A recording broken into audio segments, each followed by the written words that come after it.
Welcome to the show how to activate your Hey Google option into a Nokia C31.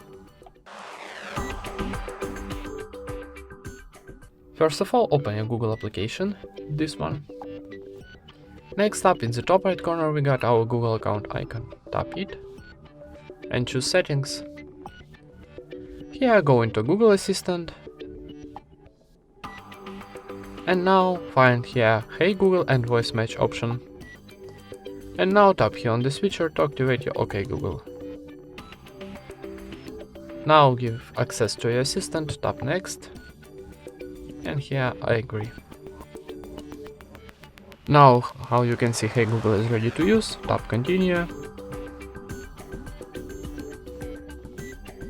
And that's it.